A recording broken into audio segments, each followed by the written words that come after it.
Okay, so we're going to be looking at some Biro techniques in this video.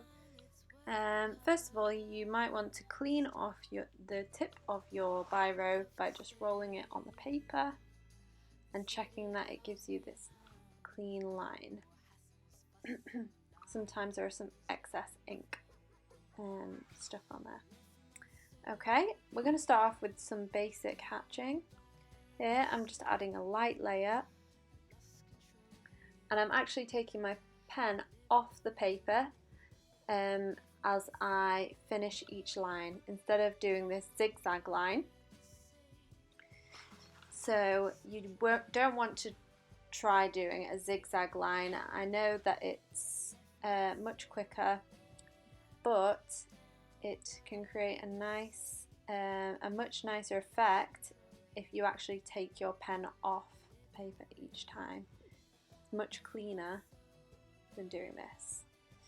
As you can see, here I am pressing lightly and doing a zigzag line, and it creates a little bit of excess ink on each side. So yes, it's more time consuming, but it's a much cleaner and better effect if you do it in this way. Okay, so I'm just going to layer over the top of this light layer by adding a little bit more pressure towards one side to create tone, and then I'm gradually releasing the pressure as I move along the marks that I've made. Pressure is the most important, as well as layering. Pressure is really key when it comes to Biro drawings. So I'm just alternating my pressure as I go along and layering over again and again to create a nice gradual tonal effect.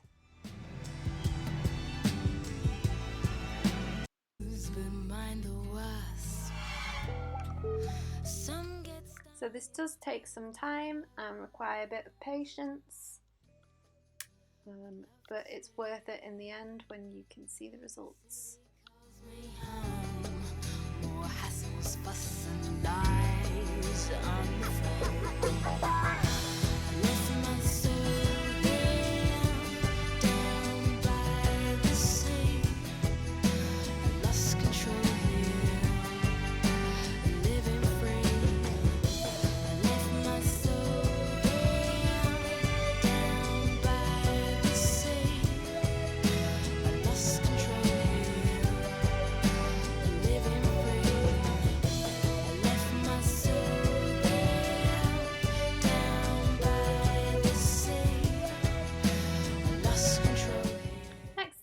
Do the same again with cross hatching, starting off with a nice layer, light layer of lines.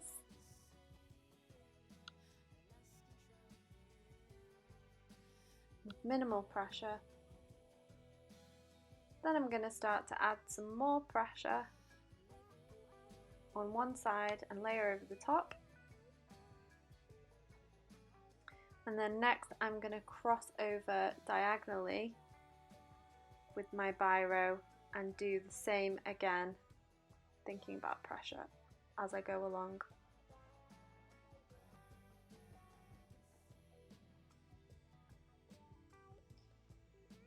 So you can cross over in many directions, it doesn't really matter.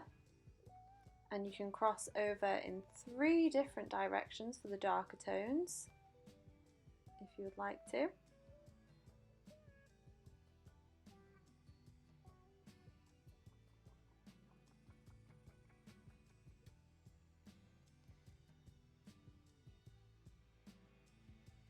So think about the idea of a plane taking off for some of your marks to create nice swift movements. So your pen can become like a plane taking off the paper, as you can see with what I'm doing here.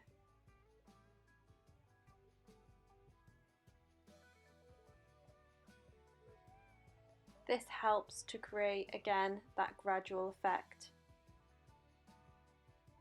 with the mark starting off darker to begin with, and then as your pen lifts off the paper, it gets a little bit lighter and thinner.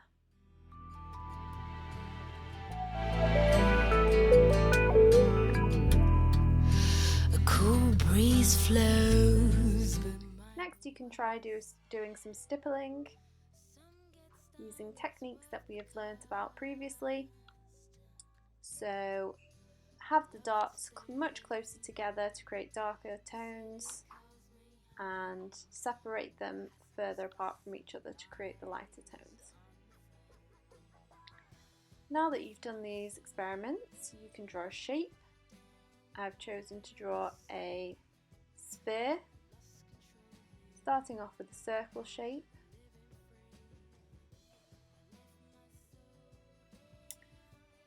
I'm going to be doing some cross hatching on this shape. The only difference with the technique is that because the shape is circular, I need to do my lines curved to accentuate the curve of the shape. So I'm not going to go all the way around, because the light source I'm imagining is coming from the right side where the arrow is, crossing over in the other direction as well, continuing to have a curved line.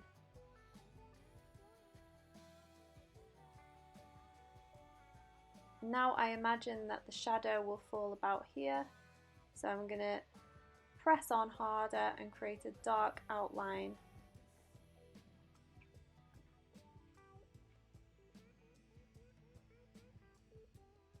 Adding in some very, very light tones over the top, layering my cross hatching, pressing on very lightly, and now I'm going to add in the shadow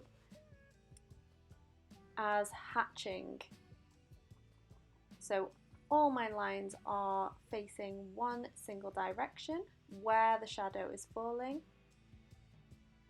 Started off with light tones and then layered over with darker tones.